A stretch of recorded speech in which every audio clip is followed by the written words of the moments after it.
Alright, ladies and gentlemen, welcome to week 3, day 1, featuring the first map of today, and that is gonna be in Kalahari. My name is Abstract, and with me here is Gideon, and we will be your casters for today.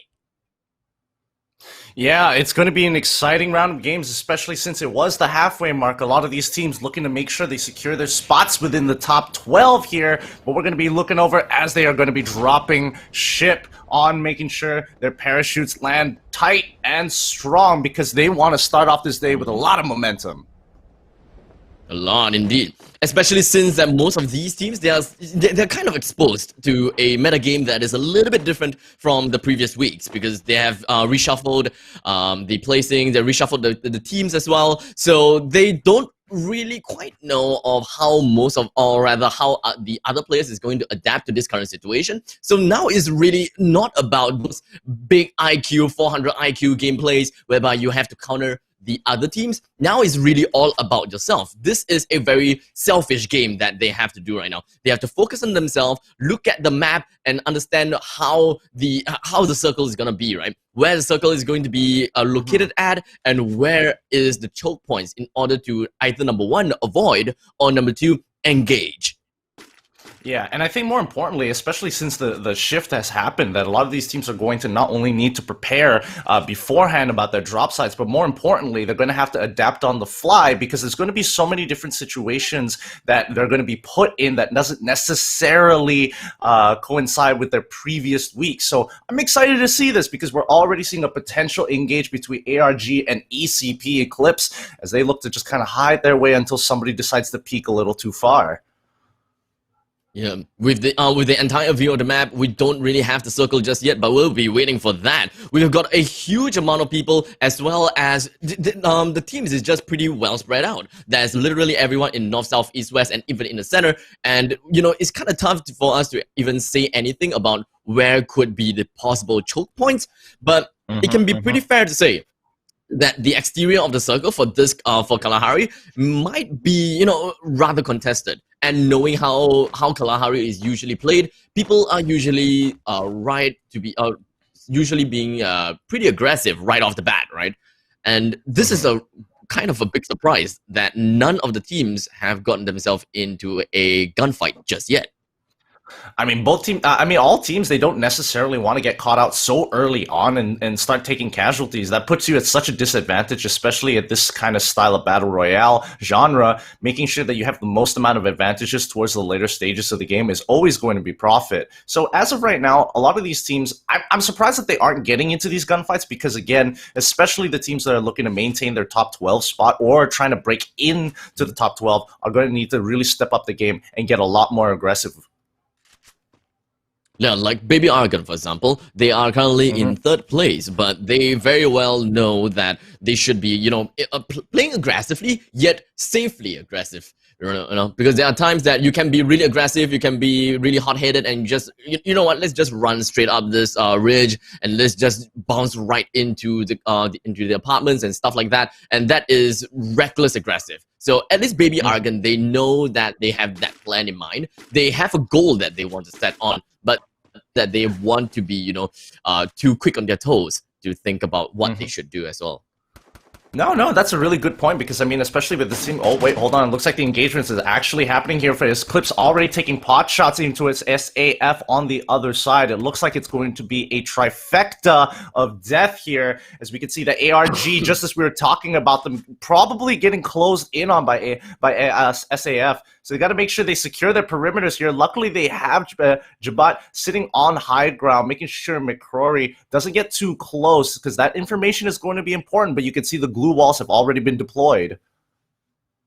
Yeah, I don't know about this because right now it does seem like, you know, Baby Argon is the one that's being sandwiched in between by Special Army Forces as well as the opponents, and this is not easy because once Eclipse as well as Special Army Forces decided to just run straight in, then that is pretty much game over. But you know, we have a little bit of a switcheroo. We do have a good amount of players that's being able to just jump right in, and of course, a small little trace in between of Eclipse as well as Baby Argon. We don't really have any idea as to how things is going to become right now because Baby Argon with Jabat at the top of the ridge. Whoa! Things are looking spicy and dicey. Team Eclipse currently have 2 men down, with X-Yun being the last one remaining, but there is still time for him to be able to go over and help his teammates. But the question is, they don't really know where the rest of the players are, and I think, just like that, Baby Argon may have a huge amount of players gone. And how about Jabat, though? Is Jabat down as well? I think he's no. I think he is, and at this point in time, it's just like that stalemate really started to punish them as SAF got a really good position on the high ground to really look over the entire battlefield, where ECP as well as Baby Argon were just kind of chilling, waiting for the right opportunity to kind of get the initial pick. But unfortunately, this time around, it's not going to be that, as SAF absolutely on fire right now, starting off the day very, very strong, chasing ECP away from the site of Shrines. Yeah, okay, so looking at this, right, there is 10 teams remaining. So if I am not wrong, we ended this game with 11 teams. So Baby Argon may actually be be actually wiped out already. So Baby Argon, unfortunately, they got 1 point as for their placements. I mean, it's unfortunate to say the least, but hey, that's just the nature of the game. Oh, they got to drop down that glue wall before NGD's KFH is going to be knocked down just there, as the rest of the team looking to just kind of keep their sides up. They can't be too aggressive. This is a very close structure and very tight corners. One nade could really set the pace for this, as both teams are trying to maintain control. One on high, one on the second floor, the rest on the ground floor, as Nox also wants to be part of this fight. How many thirds is going to happen here? I have no idea. I suppose that these teams, they know very well that the thing that they are looking for is vouchering. They really want to get that third-party action ongoing. And in the meantime, it does seem like Mankai is just going to be having a really good idea as to what is going on behind him. But unfortunately, he's just going to pop out. There is going to be a glue wall in between of him and as well as an opponent, but Logan will be able to get a kill right on top of LCMY. And unfortunately for him, he's going to be knocked right out. With still a good amount of players that is going to be inside of the vicinity, he would want to get himself away as soon as possible, very likely, as it is going to be a 2 versus 2 kind of encounter, and they are going to be trading fire, trying to get some holes onto the opponents right now. Mangtai is all for himself, and he needs to find a way to bring back his ally, but with putting a good amount of holes in the opponents, it is still not quite enough for him to do what he wants. And now on the other side of the vicinity, right down of Santa Catarina, we do have the AXA Dream Team finding themselves in a small little pinch against No Escape after waiting for the longest time ever for them to want to head out. Now with 9 teams remaining, Legend Rumble going to be knocked out from this map here. The server seems to be very, very aggressive. Everybody just wants the piece of everybody. They're looking for any kind of opportunities to start getting ahead in these points. However, they are starting to make some rash decisions. Their positionings are getting compromised, and in most situations, it really doesn't help with the glue walls just covering the doors, making it super difficult to actually infiltrate these structures without having some form of ordnance like a grenade. Yeah, I mean, it is going to be a 3v3 after all. Shoyu is just going to be holding himself right at the top of the roof just to ensure that, you know, he's got a nice bird's eye view of everywhere and anywhere. But No Escape, they have entered from the bottom side. And unfortunately, Shoyu comes up from absolutely nowhere. He's been filling everyone else with holes and just filling them with lead. But Shoyu have yet to draw a single blood on himself. And AXA Dream Team has been annihilated by No Escape with their aggressive gameplay. Nox, oh my gosh, Shoyu, he made it out of there, starting off the initial kill before the rest of the team starts pouring into the structure. But more importantly, Shoyu, he's only lost 5 health to fall damage. Not a single one of those bullets actually landed onto him. He came off he started this game really, really clean. I mean, I don't really even know what has happened over there. I just know that everyone was a little bit distracted where the rest of No Escape was, to the point that they completely just tunnel visioned. They didn't even expect that Shoyu would be coming right through from the door in the second story, because understandably so, right? If you are getting a lot of movements downstairs, you would want to put more of your manpower, more of the barrels of a gun pointing at the stairs and trying to deal with all the adversaries that's about to come to you. But Shoyu, did the smart thing. He stayed on top of the roof, waited for the diversion to come in, and in the end, he became the diversion, and then everyone else had the focus on to show you, and that allowed the rest of No Escape to climb up into the structure.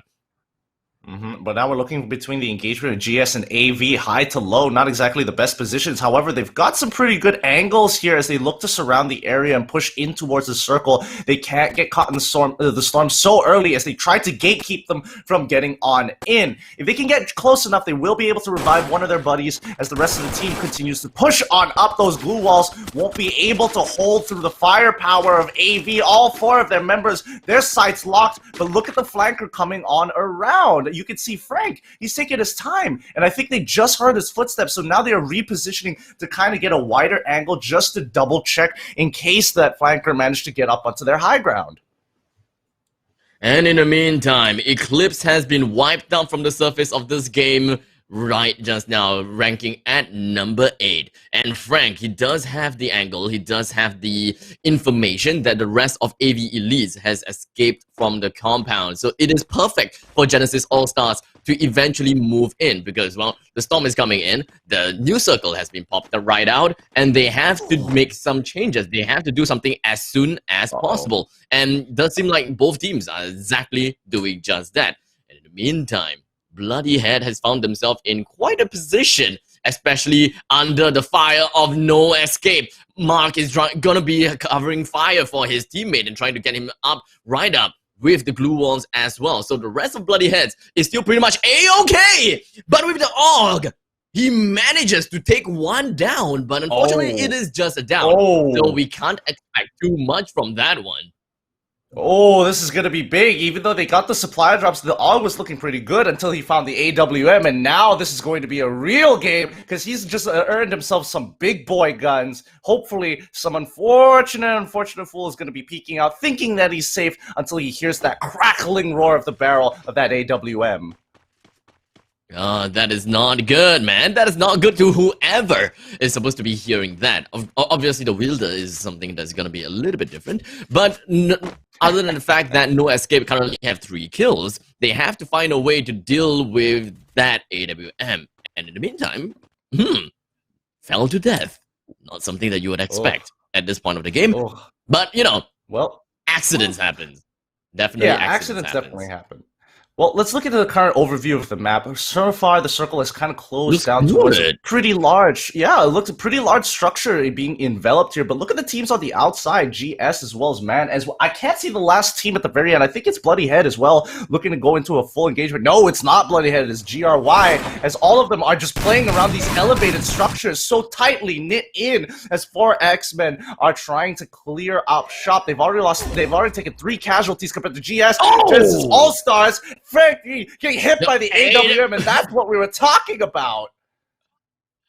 Oh, you can hear the naughty bonk right on his head. And unfortunately, Manzai will be the last man remaining coming from 4X-Men Esports, and he have to run for his dear life to get himself into the circle as soon as possible. But it does seem like the AWM has struck again. Getting that shot down is going to be really crucial coming in for their team. Bloody Hands is really getting the shots down.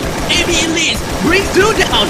1 man coming from No Escape is going to be knocked down as well. 1 man, show you, completely eliminated. No Escape is finding themselves with only 3 men remaining inside of the current circle, while Bloody Hands is going to be slowly making their way through into the circle with a huge amount of blue walls being deployed. But the question is it enough for them to stay alive from this point on? Because there is just way too much covering fire coming in from AV Elites. As you can pretty much see right here, Joker is just firing down his barrel of the gun and trying to get some shots down by Mark again with the AWM, and again, ladies and gentlemen, there's just so much nutty shots all around the map.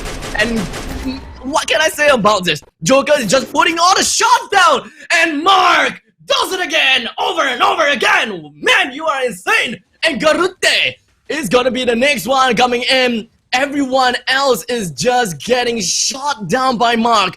The AWM action is just flowing in for Bloody Heads. He's not stopping anytime soon until now. He got shut down by the LMG coming in from Joker. Oh my god, finally they brought it down.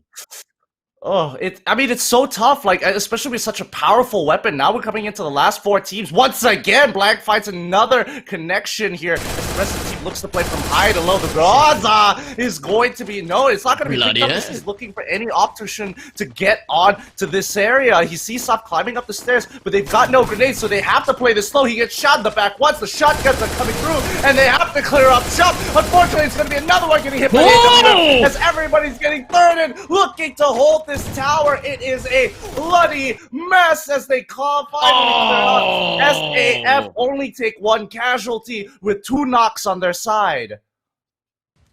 What is happening? I thought that I really thought that Bloody Head would be able to do something about that, and the fact that they have gotten so many knockdowns, I really thought that they would have been rolling in points and kill points. But it does seem like things is not going that way, because Special Army Forces has gotten themselves a total of 9 kills, while AV Elites only have 5, and now the Circle Justice is going to be closing in right on to Body, and it doesn't seem like he's doing well, but he's right in the center, but now he's going to be bleeding down to death in the end. What? BOOYAH coming in from AV, managing to hold out this entire time, literally creeping up, not getting some huge casualties from that AWM power play.